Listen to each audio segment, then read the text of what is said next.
apesar da gente falar um pouquinho sobre, ouvir aqui, né, com esse título de MVP, a ideia dessa apresentação a gente não fala nada sobre exclusivamente o ambiente Microsoft. A gente está vindo para ser, ou tentar apresentar alguma coisa mais agnóstica possível. Tá? Tanto que a proposta disso daqui é a gente montar um ambiente do zero a partir de uma instalação de um sistema operacional qualquer. Tá?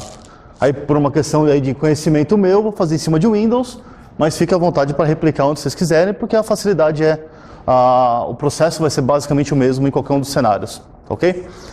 Só complementar a apresentação, meu nome é Diego Nogari, eu faço parte do time da Lambda 3. Hoje eu toco toda a operação de dados dentro da companhia, então frentes voltado a Big Data, Machine Learning, Inteligência Artificial, bancos de dados relacionais, bancos de dados não relacionais, NoSQL, e coisas relacionadas a isso. Então a gente acaba desenvolvendo soluções, e aí, de novo, por uma questão de bagagem nossa indo no ambiente Microsoft, por preferência e por conhecimento nosso, mas em algumas situações atualizamos coisas com Oracle, trabalhamos com AWS, não é o nosso foco, não é o objetivo de venda, mas a gente acaba fazendo isso. Tem alguns livros publicados, esses 4 livros que vocês encontram aqui no cantinho, eles são disponíveis gratuitamente no formato de e-book. Se vocês procurarem por livrosdonogari.com.br, vocês conseguem baixar o material, ok? Eu faço parte do programa MVP já há 11 anos, hoje em dia na audiência de inteligência artificial, dou aula no Mackenzie, dou aula na FIAP, nos programas de pós-graduação, e acredito que dá para a gente trocar ideia e ter algum bate-papo sobre os assuntos relacionados a Big Data e Machine Learning aqui, tá ok? A proposta que eu trouxe para cá para a gente conversar é justamente montar um ambiente do zero. Então, eu subi uma máquina virtual, foi no Azure por uma questão de conhecimento, poderia ser em qualquer um dos players, sendo IBM, sendo Oracle, sendo... incrível, Oracle tem uma cloud que pouca gente conhece, Oracle, seja Google, seja AWS, o processo é o mesmo. Eu só subi a máquina para a gente ter um ambiente do zero para trabalhar, tá? E aí em cima dela a gente vai colocar o Spark, vamos rodar uns códigos em R para mostrar a integração com o Spark e fazer o processamento por ele, tá? A proposta é essa, tá? Ser bem agnóstico com relação a essa tecnologia que a gente está utilizando ou provendo para a gente como serviço. A agenda que a gente está se propondo a fazer fala sobre esses 3 pontos, um pouquinho de Big Data, Machine Learning e Spark, e criar de fato o ambiente. Tá? Para a gente começar a falar um pouquinho de Big Data, eu bato bastante na tecla desses 3 Vs e, se vocês procurarem por coisas no mercado, vocês vão encontrar aí vários materiais falando de 4 Vs, 5 Vs. Esses dias a gente estava rodando algumas coisas no grupo da pós, e a gente estava discutindo sobre os Vs do Big Data, trouxeram um paper com 42 Vs do Big Data. Cara, não faz o menor sentido. Eu acredito que seja alguma coisa de obrigação de publicidade, de publicação, né? Eu preciso publicar porque eu tenho as obrigações aqui na academia para fazer as publicações, acabam fazendo uma dessas groselhas que não trazem de fato um benefício real para o cenário. E aí, eu, olhando para cá, sou bem categórico nessa questão de... Eu gosto bastante dos 3 Vs, passa disso, começa a virar muita balela, tem algumas coisas que fogem um pouco desses 3 pilares, e acredito que faz sentido, né, a gente pensar lá em 2001, quando o Doug Laney começou a escrever sobre isso lá no Gartner, começou a montar esses primeiros contatos sobre a questão do Big Data e trazer isso para até hoje, né? Então a gente está falando de uma solidificação aí de 17 anos desse conceito dos 3 Vs do Big Data, que atendem esses 3 cenários. Vocês estão familiarizados com esses termos aqui? Ou vocês querem que passe alguma coisa por eles, ou está de boa? A gente pode dar um bypass nessas explicações? Pode seguir? Beleza. Então, quando a gente pensa por esses caras, isso aqui provém, né? Isso aqui serve como pilar, serve como base para a gente avançar e desenvolver qualquer tipo de solução voltado para questões de Big Data, principalmente em arquitetura de MPP. A gente tentar escalar isso ao máximo para ter esse processamento distribuído e começar a ganhar performance nisso. Tem algumas linhas que estão derivando da questão dos cenários ou dessas possibilidades de Big Data que estão trabalhando com Load Balance, que não é necessariamente trabalhar com Big Data. A gente está falando de, principalmente por questão de Cloud Computing, escalar muito horizontalmente as máquinas, fazer esse escalamento de aumentar a quantidade de servidores, e aí por causa do RDD ou por causa até do HDFS, a gente consegue distribuir os dados e fazer cada uma delas processar um pouquinho. Só que quando você faz o trade-off disso, né, e fala, beleza, chegou uma requisição nova, ou passei de X requisições dentro do meu parque, eu instancio uma nova máquina, subo essa máquina e apresento, talvez isso não faça sentido na questão do preço. O subir uma máquina às vezes pode ser mais caro do que manter as máquinas que já estão processando com um pouquinho mais de processamento cada uma delas. Então deve-se pensar, na hora que você está montando uma solução dessa, como que um cenário como esse dos 3 vezes o Big Data podem te ajudar nisso. Ou como que você pode atender uma determinada necessidade do seu negócio pensando em questão de escalabilidade versus esse processamento paralelo distribuído. Então tem que colocar isso na ponta do lápis. Não é só porque temos a tecnologia que permite com que nós façamos essa distribuição que a gente vai chegar e começar a colocar isso para tudo quanto é lado. Uma das coisas que a gente estava discutindo semana passada, numa das aulas lá da pós, era justamente isso. Como que eu faço para usar, por exemplo, uma rede neural para fazer a intercambiação de pacotes para fazer a distribuição. Em vez do load balance estar distribuindo somente através de round robin, né, vai distribuindo na sequência os pacotes para todos os servidores que estão apresentados ao parque daquele cluster, a gente fazer isso de forma mais automatizada. Putz, olha só, esses caras estão com pouca requisição. Será que se eu trouxer a requisição desses caras para cá, eu consigo melhorar meu processo ou consigo diminuir o custo de hardware que eu estou escalando, que eu estou provisionando no meu ambiente de nuvem, para deixar nesses servidores que já estão processando, que não estão no seu pleno processamento, não estão deixando de entregar pacote? Será que não vale mais sentido? E aí a gente começa a discutir sobre esses assuntos. Então, vale a pena pensar que não é só porque temos a possibilidade de fazer isso, que a gente vai fazer isso sem inteligência, vai fazer isso, beleza, dá para fazer, então vamos seguir a vida e fazer. Vamos pensar um pouquinho mais na hora de implementar soluções como essa.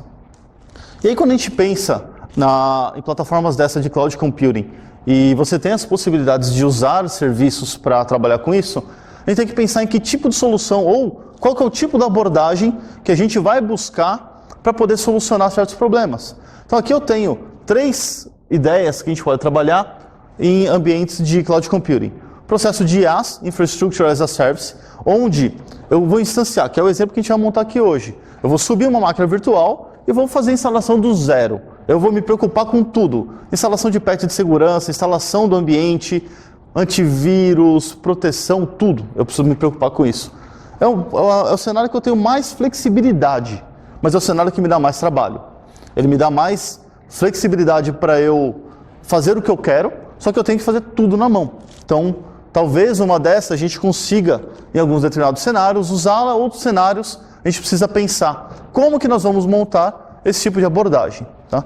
Nas duas mais para o meio, do meio e da lateral, minha esquerda e direita de vocês, a gente tem soluções que já vêm implementadas com alguns benefícios, que a gente pode ir para o lado de, por exemplo, de PaaS ou de SaaS. Eu estou falando de PaaS, eu estou falando de plataforma como serviço, Platform as a Service. E eu tenho uma distribuição que já vem com algumas coisas prontas, eu tenho um pouco menos de flexibilidade, mas eu tenho já a escalabilidade ou a aceleração na hora de montar meu processo, porque eu consigo garantir com que este cenário ele fique performático, num cenário onde eu não preciso desenvolver do zero ou criar do zero o meu cenário. Isso aqui eu posso usar como PaaS. E o último cenário que eu tenho aqui é um Databricks. A empresa Databricks ela começou a fornecer o serviço, a entregar as soluções dentro do ambiente do Azure já faz alguns meses, e Databricks está acelerando muito o processo ao redor do mundo. Se você pega algumas coisas de Databricks, um cenário que eles trabalharam recentemente, mas publicaram material em 2017, foi com o sequenciamento do genoma humano. Antigamente, no começo dos anos 2000, a gente demorava alguns meses para ter o sequenciamento do genoma e custava 2,8, 3 bilhões de dólares. Hoje, com $1.000 você consegue fazer. E o pessoal do Databricks conseguiu prover soluções para fazer o processamento do sequenciamento do genoma humano com $1.000 e em algumas poucas horas o processo está feito. Então você consegue ter, de fato, o uso de soluções, e eles fizeram isso com o Spark. Uso de soluções integradas com várias plataformas para você conseguir garantir o seu cenário. E aí fica a seu critério. Você como desenvolvedor, você como Data Engineering, vai escolher como que você vai trabalhar nesse cara. Você quer ter mais flexibilidade, você quer ter mais velocidade na implementação. É a mesma discussão que nós temos quando a gente vai para o lado de banco de dados e integração com aplicações. Muitas pessoas gostam de usar Entity Framework, NHibernate, soluções como essas que aceleram o lado do desenvolvimento, mas arrebenta toda a parte do banco de dados. Eu sou muito contra esse tipo de solução. Por quê? Porque eu olho para o lado do banco. Só que a empresa que eu trabalho e as outras empresas que a gente acaba ajudando a implementar soluções, elas gostam da agilidade do desenvolvimento. Então eles pecam um pouco na questão da modelagem do banco, mas aceleram o processo do desenvolvimento. Isso é balanceado. Então eles escolhem, a partir desse tipo de solução, qual que é mais acessível, qual que é mais pertinente para eles naquele momento. Esse cenário de Big Data é a mesma coisa. A gente pode trabalhar na vertente de eu vou montar do zero e vou implementar o que eu preciso, ou vou usar uma plataforma que já está pronta e eu consigo acelerar meu cenário, acelerar meu processo. Então a gente consegue balancear isso e escolher o que vai ser mais aderente para a nossa plataforma. E quando a gente fala de Big Data, alguém virar para você e falar assim, porra, eu manjo pra caralho de Big Data, eu faço tudo essas coisas. Duvido. Aqui é um landscape de 2018 das ferramentas que a gente consegue utilizar para trabalhar com Big Data. Cada uma delas tem uma peculiaridade específica, cada uma delas tem um cenário muito específico para se trabalhar. Quando você vê aquelas vagas, aí você procurar aquele site de vagas arrombadas, você encontra um monte de coisa pedindo uma porrada dessas aqui. Se vocês tiverem possibilidade, fujam dessas vagas. Mas aí, obviamente, isso vai de cada um, né? Tem pessoas que conseguem trabalhar num ambiente mais hostil e tentar fazer isso acontecer, mas é bem complexo. Cada uma desses íconezinhos, cada uma dessas ferramentinhas aqui, ela depende, ela espera que nós consigamos fazer um trabalho bem feito. E se você tenta atender a várias delas, talvez você consiga ter uma ideia superficial de várias delas. Mas se você consegue trabalhar numa equipe, trabalhar numa empresa que te permite fazer o aprofundamento, fazer o trabalho em alguma ou duas específicas delas, talvez você consiga virar um cara muito bom naquilo e você complemente o time.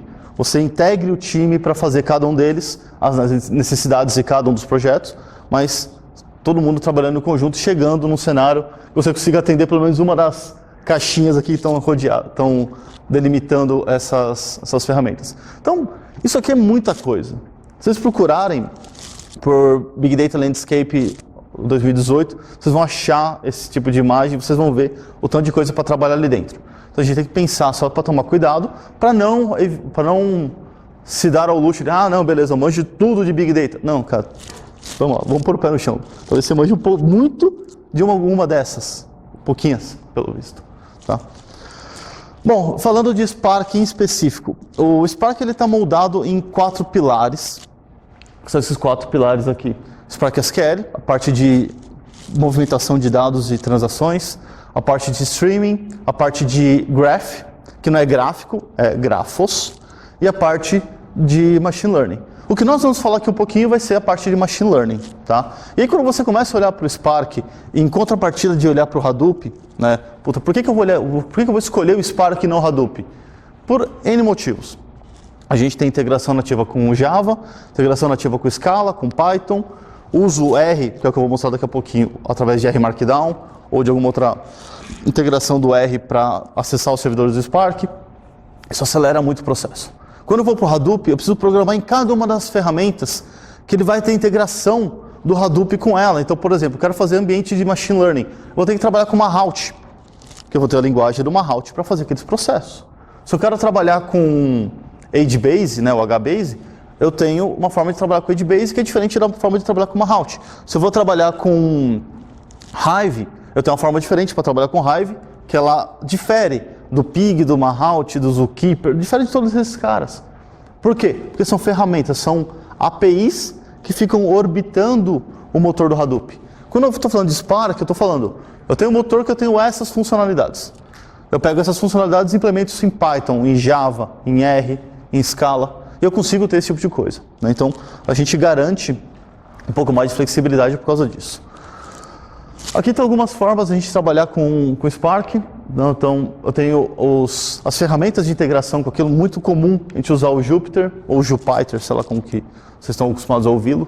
Você usa o Jupyter ou o R-Markdown, o Zeppelin, e você consegue, a partir daqui, instanciar o seu cenário, fazer a conexão com o Apache Connection, ou o Apache Context, ou Apache Spark Connection ou Spark Context, e esse cara faz o seu meio de campo, faz a interface entre esse cenário que você está desenvolvendo e a plataforma que você vai utilizar por trás, então o seu cluster e todas as máquinas que estão ali por dentro. Então você consegue montar esse cara aqui. E aí você faz todo o seu cenário utilizando esses caras de uma forma muito simples. Então você interage com uma ferramenta que você já conhece. A sua curva de aprendizado, dependendo do que você está fazendo, ela é muito rápida. Tá? Dentro dessa biblioteca do Spark, a gente tem esse cara aqui em cima, chamado MLlib, que é a ferramenta ou o pilar dentro do Spark que trabalha com Machine Learning. E ele tem algumas formas de se trabalhar com Machine Learning. Ele suporta, dentro desse ambiente do MLlib, os principais grupos de algoritmos de regressão, classificação e clustering, né? Regressão ali para estimação de valores. Então, quando a gente fala desse primeiro grupo de classificadores, eu tenho uma porrada de algoritmo pronto, que resolve o mesmo problema. O que vai diferenciar um do outro? Nesse caso de classificação, talvez calcular a acurácia, calcular a precisão, recall, F1 score, ver o quanto que ele está pertinente ao meu ambiente ou não, qual que é a performance que eu tenho em cada um desses algoritmos, o quanto que este modelo se adequou aos meus dados. Né? Então, eu consigo olhar para cá e fazer, por exemplo, Naive Bayes, regressão logística. Porra, mas regressão logística não é regressão? Mas a gente consegue trabalhar com limiares para fazer classificadores binários, por exemplo. Tem o Random Forest, tem uma porrada de algoritmos já prontos, que eu simplesmente instancio, passo o meu dataset e pego aquela configuração e valido se a performance do meu modelo está boa ou não. Então a gente consegue trabalhar com esses caras olhando para valor de classificação. Quando eu olho para a regressão, a gente está falando aqui, né, na parte de estimação de valores, tem vários tipos de algoritmos possíveis para a gente trabalhar nesse cenário. Isso daqui, olhando para o paradigma de aprendizado de máquina supervisionado, que eu sei qual que é a minha variável-alvo, eu sei qual que é o target que eu estou buscando, que eu quero predizer. Quando eu vou para o lado do aprendizado de máquina não supervisionado, que a gente entra na parte de talvez clustering ou algumas outras coisas, eu faço os agrupamentos dos dados sem necessariamente dizer qual que é a variável-alvo ou qual é o conjunto de dados que eu estou utilizando para chegar naquele resultado. Eu simplesmente encontro por similaridade, por aproximação, por cálculo de distância euclidiana, distância Manhattan, eu tenho formas de fazer esse cara, eu calculo isso a partir desses elementos. Nesse exemplo que a gente trouxe para cá, a gente vai usar o Caminhs, que talvez seja o mais comum da gente trabalhar com dados, porque eles trabalham com valores numéricos. Se eu fosse trabalhar com dados hierárquicos, seriam outros algoritmos para poder fazer aqui. Então a gente tem que pensar, de fato, na solução do que a gente quer buscar. Tá? Então esses são as possibilidades de algoritmos possíveis dentro do cenário. O que eu quero mostrar para vocês agora rapidinho é como a gente vai criar esse ambiente e fazer a instalação disso. A mesa é bem baixa, eu vou ficar do lado de cá, que eu consigo ter um pouco mais de uma altura mais acessível aqui para mim na máquina. Vamos lá. O que eu fiz? Só para a gente começar a brincadeira. Eu criei uma máquina do zero, criei essa máquina essa madrugada. Deixa eu só diminuir um pouquinho para adequar o tamanho da tela. Essa máquina aqui ela é uma máquina Windows 10 que está com alguns softwares já baixados. O que eu baixei aqui? Java, baixei o Spark, eu baixei o RStudio, baixei o WinZip, que a gente precisa desse cara para poder abrir dentro do Windows as coisas do Spark, e baixei uma distribuição do Visual C++, que às vezes pede na integração com R. A proposta disso, deixa eu só deixar um pouco mais alto aqui. A proposta disso é a gente conseguir, nesse cenário agora, nesses próximos minutos, pegar a partir dessa máquina Windows e subir o nosso cenário de Spark aqui dentro. Primeira coisa que a gente vai fazer vai ser instalar o Java. Eu trouxe tudo, eu só fiz o download desses caras para a gente acelerar um pouquinho o processo, mas isso aqui você consegue montar todo esse cenário e fazer dentro de casa sem nenhuma dor de cabeça, tá? Instalação do Java, eu deixei para cá para a gente fazer junto mesmo o Next Finish de todos esses caras, para vocês verem que a gente não está sacaneando. O processo do Java, por que ele é necessário para trabalhar com o Spark? Porque o Spark todo é montado em cima do Java, ele entrega para a gente toda a questão da nossa plataforma em cima do Apache, do Java, e é distribuído pelo Apache. Então todo esse cenário que a gente precisa, até para trabalhar com Scala, a gente vai depender do Java para fazer essas implementações. Então a gente precisa ter o Java, permitindo com que o nosso ambiente chegue e desenvolva o que nós estamos buscando, o que estamos se propondo a fazer. Depois da instalação do Java, o passo seguinte é a gente instalar o Spark, ou extrair, né, a instalação do Spark para cá. Eu não vou me preocupar em mexer nas variáveis ou no cenário do Spark. Eu vou extrair da forma como ele está disposto e vou habilitar, vou usar através do shell para ver se ele está acessando. Se funcionar, a gente instala o R e faz o consumo dos dados, utilizando ali o caminhos para essa proposição.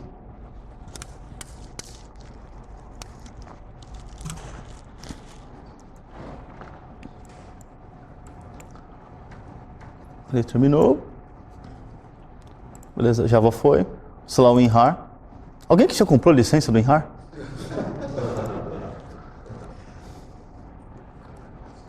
Eu não ri, é sério, cara. Os caras, eles tentam, eles são insistentes. Não dá muito certo, mas eles tentam. Vamos lá, vamos pegar o Spark aqui.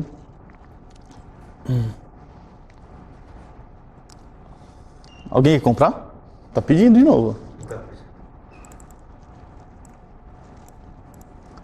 Eu vou criar uma pasta aqui no meu C, chamada Spark. Eu vou mandar extrair esse cara. O que esse cara está fazendo nesse momento? Ele está saindo do meu ambiente. Ele está pegando todo o zip desse cara, levando para essa pasta chamada c2./spark. Ali dentro, ele vai ter os instaladores, vão ter o instalador do Spark não, né?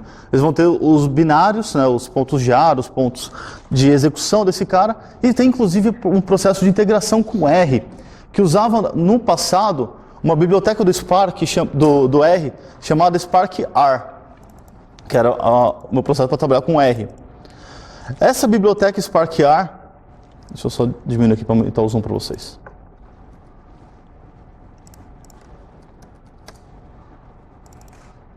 Essa biblioteca do SparkR, ela foi descontinuada. Deu um problema numa última compilação do Scala que quebrou toda a integração com essa biblioteca do SparkR. E aí todos os códigos que nós tínhamos que funcionavam com o SparkR, tivemos que reescrever para adaptar para o SparkLear, que é uma outra biblioteca para se trabalhar com o Spark dentro do R. Tá? Então, por mais que vocês vejam esse cara aqui, ele não vai ser o que a gente vai utilizar dentro da ferramenta. Ponto importante. Quando a gente coloca isso para funcionar dentro do Windows, é necessário criar duas variáveis de sistema. Uma variável para o Java Home e uma variável para o Spark Home. Para que a gente consiga, de dentro de qualquer solução, fazer as chamadas necessárias, tanto para o R quanto para o Spark, para que ele funcione. Né? Do R não, né? Do Spark e do Java, para que ele funcione. Então a gente vai colocar aqui no painel de controle. Eu vou buscar a parte de variável de sistemas avançadas, para a gente criar essas duas variáveis de sistemas, tá? Aqui na parte do Windows de variável de sistema, eu vou adicionar uma nova chamada Spark Home. Eu vou dar o caminho para ela do c2./spark. Eu vou adicionar também no path, eu vou adicionar uma nova variável aqui, que é c2./spark/bin. São as duas variáveis de sistema do Spark que eu preciso habilitar aqui dentro. Do Java também preciso. Então eu vou pegar aqui no meu Program Files a instalação do Java, JDK, porque eu vou colocar o Java Home aqui também. Java Home, cola esse cara. Aqui no path é a mesma coisa, eu vou editar e vou adicionar um novo caminho aqui para o bin. Esse processo aqui, depois, caso vocês queiram, vocês conseguem me mandar um e-mail, eu passo todo esse passo a passo para vocês replicarem isso daqui, tá? Só para a gente testar se o Spark está funcionando agora, eu vou chamar o comando aqui de Spark Shell, tá? Dentro de um próprio de comando qualquer, só para ver se ele vai bater no nosso Spark, que a gente acabou de extrair e trazer para cá. se ele vai... Foi?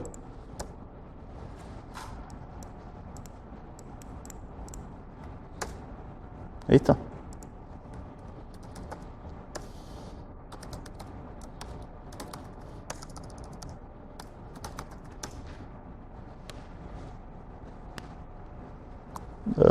Acho que foi. Tá. E o que ele está fazendo agora? Ele está buscando dentro do processo, ele está chamando aquela variável nossa de ambiente, validando se o Spark está rolando aqui dentro e fazendo a configuração. Precisa habilitar o Java, falar que sim, que ele vai usar o Java. Faz a habilitação dos pontos necessários para poder chegar e garantir com que o Spark esteja funcionando. E ele está, né? Tanto que agora eu posso vir aqui e escrever código em Scala e ele faria o processamento, faria o trabalho de toda a arquitetura MPP por trás, utilizando o Spark para fazer essa distribuição e o processamento que a gente busca, ok? Vou só sair daqui. Caso vocês não conheçam como sair do Spark, é dois pontos Q, é tipo o Vim, que ninguém consegue sair, é a mesma coisa.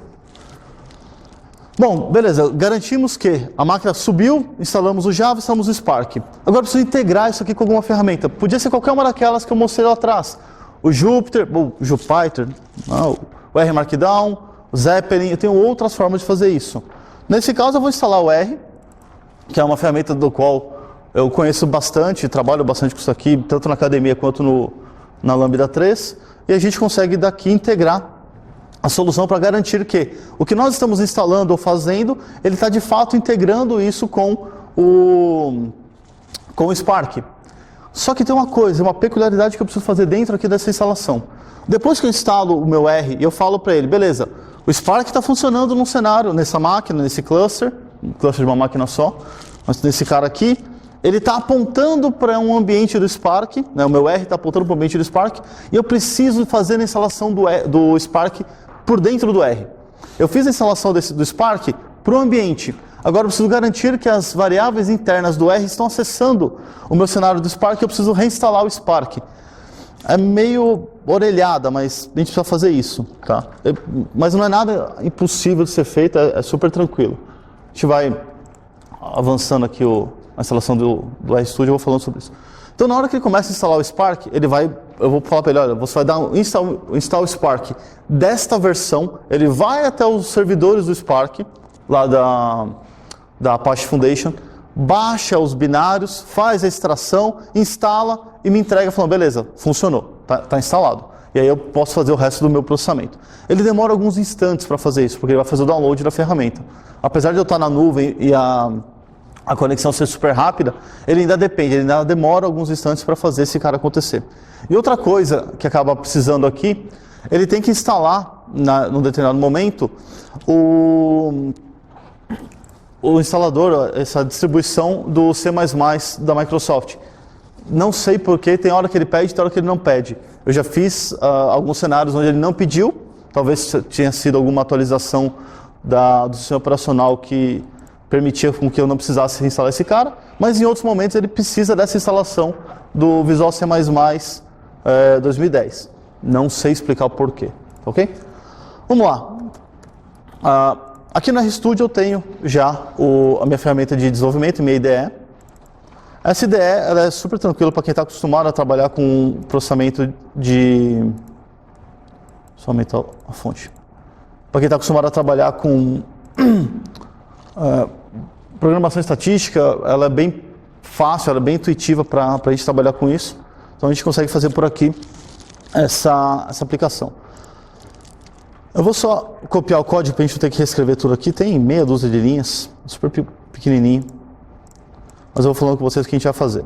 Primeira coisa que a gente precisa fazer, da mesma forma que a gente faz isso com qualquer outra linguagem de programação, a gente precisa trazer pacotes. Igual quando você vai no Visual Studio dar uma instalação de pacotes do NuGet, ou você vai no Java e manda importar algumas bibliotecas, você está fazendo a mesma coisa para cá. Eu estou trazendo uma instalação do pacote chamado SparkLir. Lembra que eu comentei com vocês que o SparkR parou de funcionar pela nova compilação do Scala? O SparkLir é a mesma coisa. Então, a gente vai atualizar esse cenário para garantir com que a funcionalidade ela interage com o que a gente está fazendo. Tá. usar o deploy também. Aqui eu estou falando sobre aquele cara que eu comentei com você de fazer a instalação do Spark. Eu preciso fazer a instalação do Spark dentro do meu ambiente. Então ele vai começar agora. Busca dentro dessa instalação do R. Busca os binários da instalação do meu do Spark, traz para cá, faz a extração desses arquivos e configura as conexões internas do R com o meu Spark. Para que ele faz isso? Para garantir com que este R ou essa instalação consiga acessar. Se você está usando isso no servidor de R, você faz uma vez só, ele passa de boa. Depois que você faz a instalação nessa máquina ou na sua máquina local a primeira vez, você não precisa fazer de novo. É só uma questão para ele poder criar as conexões internas e depois poder participar do Spark Connection ou Spark Context, dependendo do framework que você está utilizando, que ele vai linkar essa instância do seu ambiente de desenvolvimento com o servidor de Spark que você montou, ou o parque de servidores que você montou. A gente precisa informar para ele qual que é esse ambiente e qual é a versão do que a gente vai trabalhar com aquele Spark. Tá? Então, no momento que ele terminar de fazer a instalação, eu posso vir aqui e falar para ele, ó, se conecte com esse Spark Context, né? Com esse Spark Connection, Spark Context. O servidor master, ele está nesse ambiente. Se eu já trabalhando com um parque distribuído, estivesse fora do meu ambiente local, eu ia passar para ele qual que é o IP ou qual seria a máquina que responde por aquele master do meu ambiente. E qual que é a versão do Spark que eu estou trabalhando. Tá? Nesse momento ele faz a conexão para a gente. E aí, filhão? Só reiniciar a sessão para... Deixa eu não ter nenhuma surpresa aqui.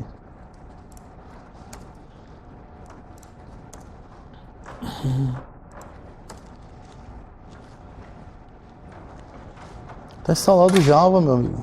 A gente testou lá atrás, funcionou. Bom. Vamos fazer diferente. Deu pau, a gente não tem tempo para ficar perdendo com isso aqui, eu vou fazer diferente. Eu tenho uma outra VM que funciona, esse cara de uma outra apresentação que eu fiz recente disso aqui. Eu vou acessar essa outra VM e vou explicar o código por ali, tá?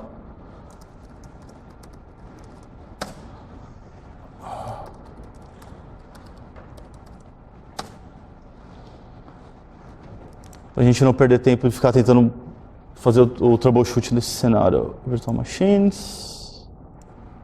Volta aqui, troca. Spark Connect. Baixar RTP.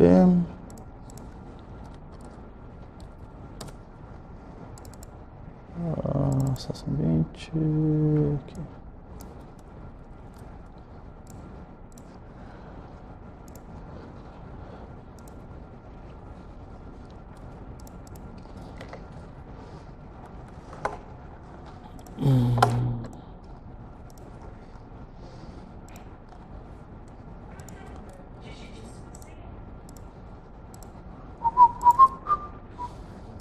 Beleza, vamos lá. Deixa eu só zerar minhas conexões aqui só para vocês verem isso do zero acontecendo.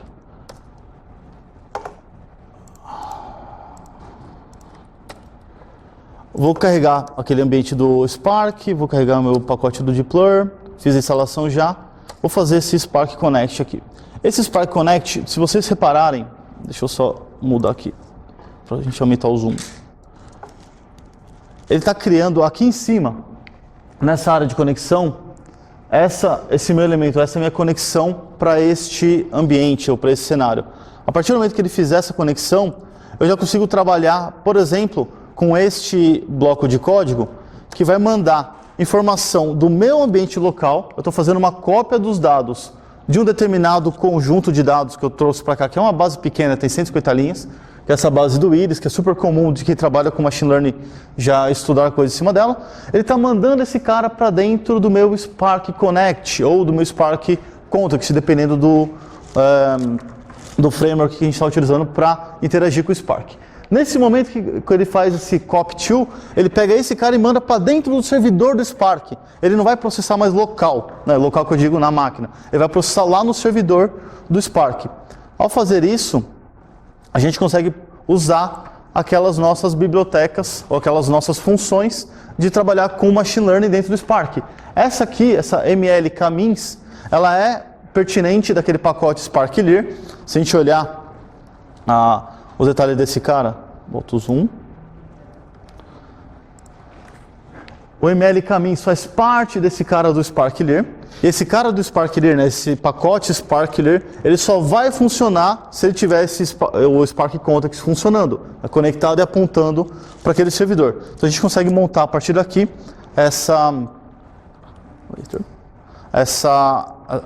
esse cluster. Aí no caso eu estou falando para ele separar para mim, explicar as espécies a partir de todo mundo e montar para mim 3 grupos de segmentadores. E aí, coisa super simplesinha, a gente consegue agora imprimir aqui quais seriam os pontos dos centroides desses grupos que ele montou. E se a gente olhar agora os dados aqui dentro,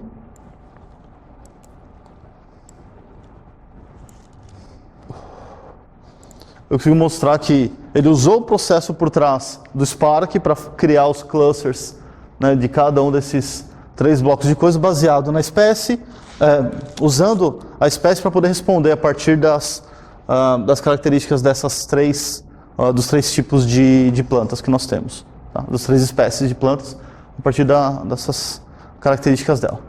Então vamos lá. O que nós fizemos aqui? Só para validar o ambiente, então a gente montou do zero, a gente subiu a VM, montamos a instalação das coisas necessárias, fizemos muito rapidamente o processo de validação do Spark funcionando, usando ali o prompt de comando, instalamos o R e fizemos a validação, ou fizemos o envio dos dados para dentro do Spark, processamos e trouxemos para cá o resultado. Isso aqui, obviamente, no cenário real vai ser muito mais complexo, isso aqui é só uma forma da gente visualizar essa brincadeira, mas era essa a proposta que nós tínhamos para mostrar a criação desse ambiente do R com o ambiente do Azure e do Spark, tá? Depois, caso vocês queiram, a gente pode discutir um pouco mais sobre esses assuntos, se a gente tiver tempo. Eu queria só, antes da gente finalizar isso aqui, e abrir para as perguntas, eu queria mostrar 2 coisinhas para vocês. A primeira delas, a gente rodou no ano passado uma pesquisa de inteligência artificial no Brasil, a gente teve mais de 600 respostas no Brasil inteiro. Eu queria muito, a gente começou a rodar ontem de novo esse cara, eu queria muito que vocês pudessem responder, tá? Cara, demora aproximadamente 6 minutos.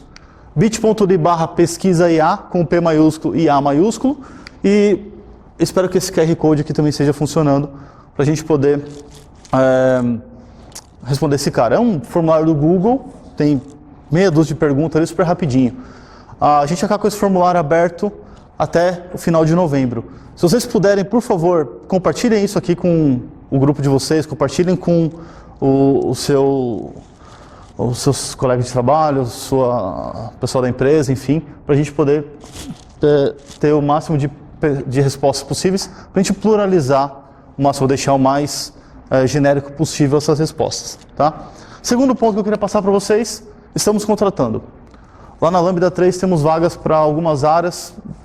Não é ambiente Google, ambiente principalmente Microsoft, mas nós somos agnósticos com um monte de coisa relacionado a tecnologias. Então você desenvolve Node, desenvolve React, trabalha com Machine Learning, com R, Python, qualquer coisa nesse sentido, trabalha com Big Data, a gente tem vaga aberta, tá?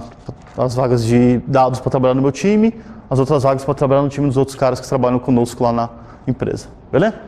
E aí, pegando o gancho do que a gente falou no comecinho sobre a questão de diversidade, a Lambda 3 é uma empresa que trabalha muito com pessoas, então a gente não se apega a características, então a gente se preocupa com seres humanos. Então depois que vocês procurarem, tem um manifesto de diversidade que nós ajudamos a desenvolver isso lá dentro, isso foi publicado em alguns lugares, depois caso vocês queiram dar uma olhada nisso daí, vale a pena pesquisar, beleza? No mais era isso, acho que a gente tem alguns minutos para... Tem 23 segundos, 22, 21 para perguntas. Tchau, uma salva de palmas primeiro. Olha aí. Alguma pergunta? Tem uma dúvida operacional. Claro. No eventual ambiente mais confinado, que eu não tenho porventura na internet, não dá para instalar? Por causa do pacote ou tem uma... Você consegue instalar, você consegue baixar o pacote, você está falando do R. Isso. Tá. No R você consegue baixar o pacote por aqui, ó. Tem um repositório chamado crum. Acho que vale a pena mostrar. Esse repositório do crum é onde ficam todos os repositórios do R, tá? Todos os pacotes que você vai trabalhar com R, ele fica dentro desse pacote do lugar do crum. E aí você pode vir aqui nos pacotes, procurar, por exemplo, por name. E aqui eu chego no pacote do Sparkler. Posso vir por aqui, baixo o ponto zip, baixo o arquivo compactado, que é um ponto .tz jar, lá, tz, né? Levo para dentro, de alguma forma, levo para dentro do meu cenário refinado, aí lá dentro eu faço a instalação a partir daqui, ó. Dentro do RStudio, eu consigo instalar pacote de outra forma. Tools, Install Package, eu posso mudar aqui, ao invés de deixar pelo crum, falar que vai ser por um arquivo físico. E aí eu escolho o arquivo, né? Eu escolho o arquivo que eu baixei, ele faz a instalação.